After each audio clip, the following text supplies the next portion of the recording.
Noticias internacionales. Buenas tardes, soy Evelyn Ornig y este es el resumen semanal de noticias desde Chile. Pese a todas las críticas que recibió el pase de movilidad, la idea ayudó a aumentar la cantidad de personas que decidieron vacunarse contra el COVID-19. El mismo ministro de Salud, Enrique París, ha destacado que con el anuncio se logró alcanzar 905.000 brazos durante la última semana de mayo. No obstante, ese boom ya terminó y la cantidad de primeras dosis administradas en el país se desplomó un 43% en los últimos 14 días. Según un análisis de El Mercurio, hasta la última semana de mayo se logró ver un promedio diario de 129.000 inoculaciones. Pero eso bajó durante la primera semana de junio, que vio un promedio de 73.000, lo que la semana pasada apenas alcanzó los 55.000 vacunas. Es probable que la población más joven es la que se ha ido rezagando en la vacunación, dijo Lidia Amarales, ex subsecretaria de Salud Pública y actual coordinadora de Salud Pública de la Universidad de Medicina de la Universidad de Magallanes.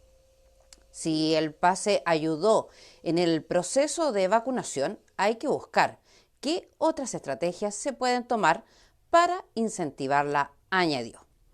Por su parte, Marcela Potin, infectóloga de la Red de Salud de la Universidad Católica Christus, comentó que también puede haber contribuido a la baja que en estas 2 semanas haya habido información de algunos eventos trombóticos asociada a la vacuna AstraZeneca.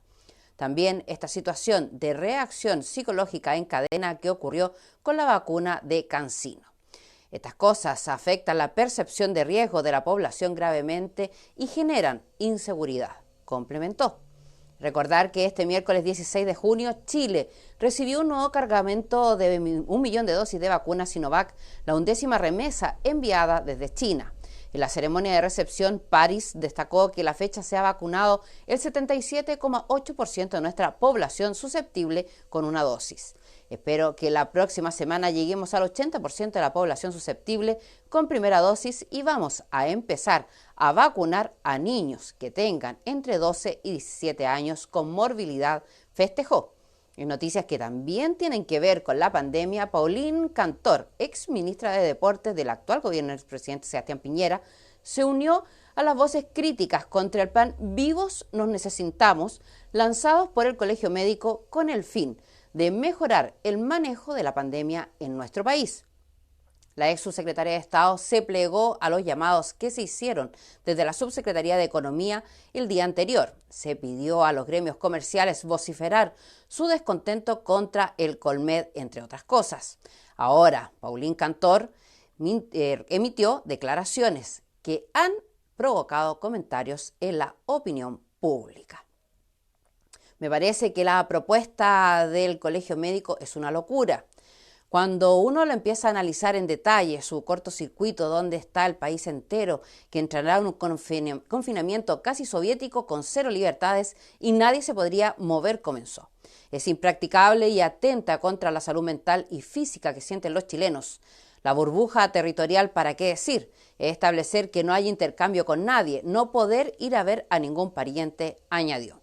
Además, y pese a que la conductora le aclaró que el denominado cortocircuito duraría solo 3 semanas, la exministra Cantor insistió en que esta es una restricción a las libertades que podría durar muchísimo.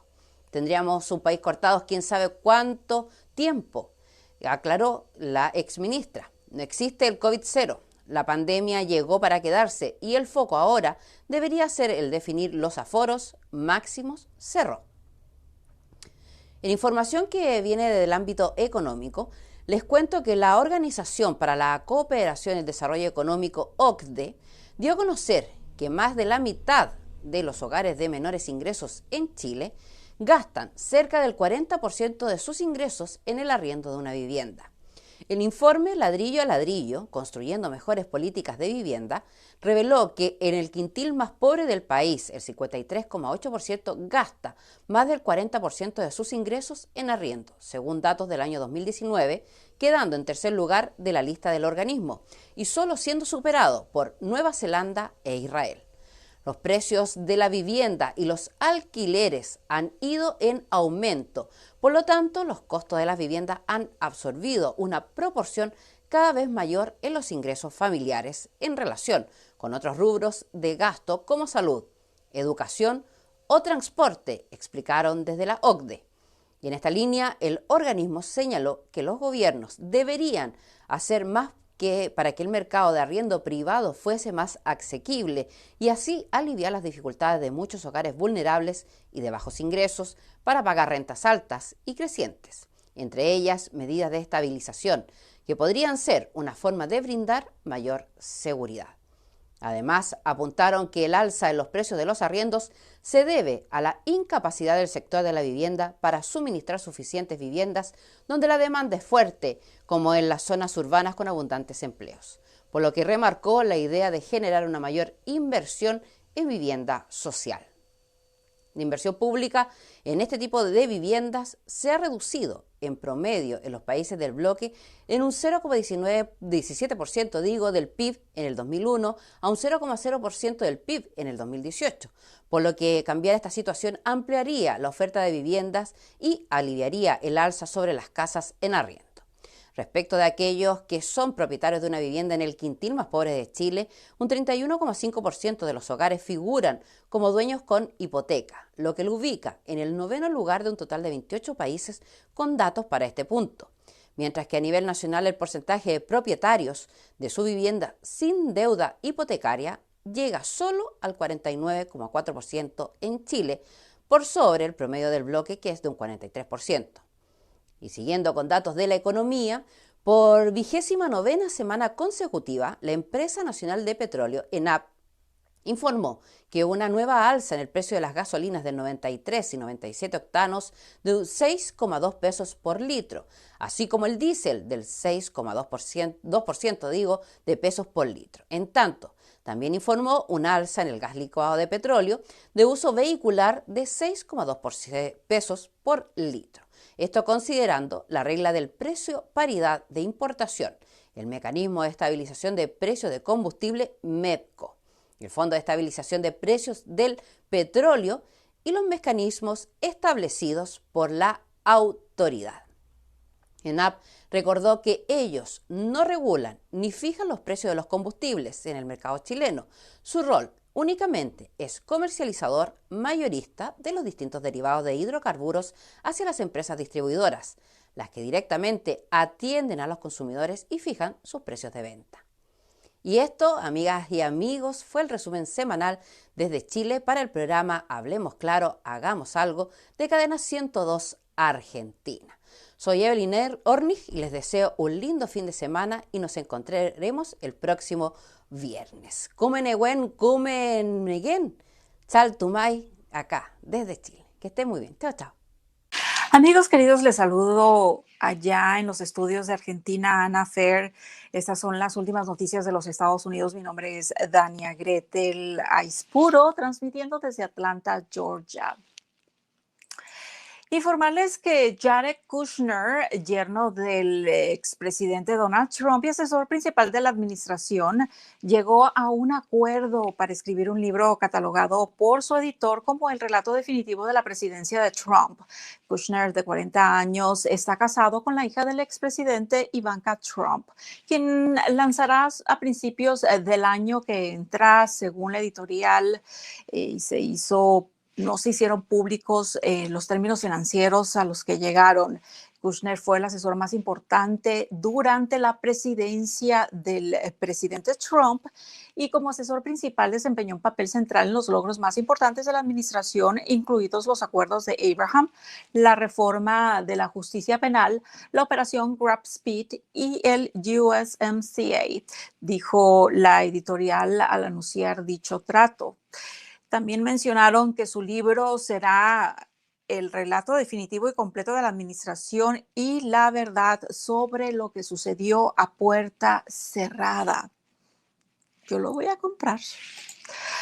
Por otro lado, Trump no deja ni dejará de opinar. Hizo un filoso comentario sobre la cumbre entre Biden y Putin, sobre que fue un gran día para Rusia, pero no tanto para Estados Unidos. No hubo absolutamente nada a cambio de impulsar el perfil de Moscú en la escena internacional, dijo en una entrevista a Hannity de Fox News que se le dio un gran escenario a Rusia y no se obtuvo absolutamente nada para Washington.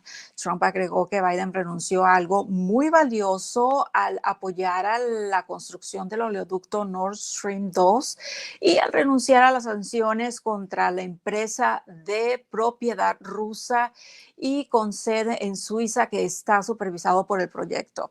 Los legisladores de ambos partidos consideran que Nord Stream 2, que conecta Rusia y Alemania bajo el mar Báltico, es un riesgo para la seguridad, lo que socava los intereses estadounidenses y de la OTAN.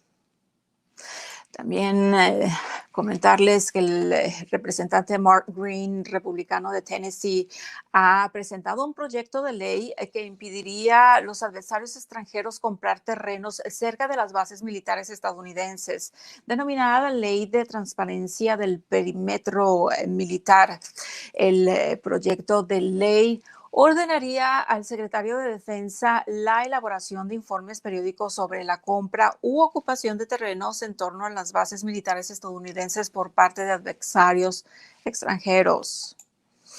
También les quiero comentar a una mayoría de la población aquí en los Estados Unidos nos preocupa el gasto de la administración de Biden que nos puede llevar a una inflación.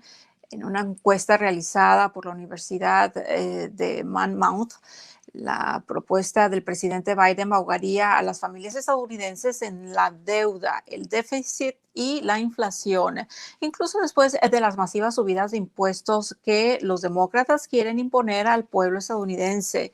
Seguirían teniendo al gobierno con déficits de más de $1 billón cada año, dijo el mes pasado el senador Mitch McConnell. El economista y ex asesor del gobierno de Obama, Larry Summers, ex secretario de Tesoro y profesor de Harvard, criticó también en abril los niveles de gastos del gobierno de Biden por considerarlos irresponsables y que probablemente nos llevarían a una severa inflación. Por otro lado, el doctor Pierre Kory, presidente y director médico de la Alianza de Críticos del COVID-19, dijo que no hay ninguna razón para que la administración de Biden enriquezca a Merck por el medicamento que ya ha sido fuente de una denuncia y que ha sido un fracaso en pacientes hospitalizados, cuando la ivermectina, un medicamento de bajo costo, seguro y ampliamente disponible, que ha demostrado funcionar en muchas fases de la enfermedad, no solo en pacientes ambulatorios, sino también en pacientes hospitalizados, está lista para ser distribuida en los Estados Unidos. También, por otro lado, el gobernador de Texas, el 15 de junio firmó un proyecto de ley que prohíbe a los organismos gubernamentales hacer uso de los mandatos que obliguen al cierre de iglesias y lugares de culto. Les comento que la historia inició el año pasado. El gobernador firmó una orden ejecutiva para cerrar muchas empresas e instituciones en Texas, incluidas las iglesias, ya que se consideraron no esenciales. Durante la pandemia, más tarde, el gobernador tejano fue demandado por líderes religiosos para que reabriera las iglesias en todo el estado y para que considerara esenciales antes de revertir la orden, tras afirmar que el proyecto de ley está diseñado para proteger el derecho de la primera enmienda a la libertad de religión de los tejanos.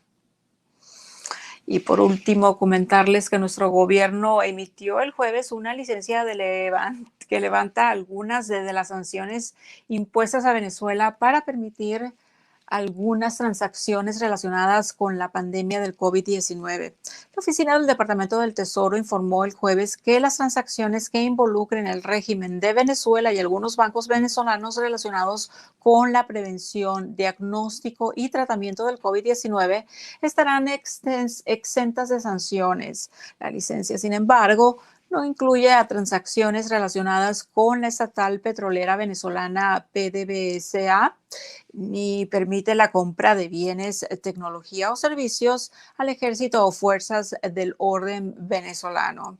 La acción del gobierno de Biden llega en medio de quejas respecto al plan de vacunación del régimen venezolano, que asegura que casi el 11% de la población ya está inmunizada, cifras que el gremio médico ha puesto en duda.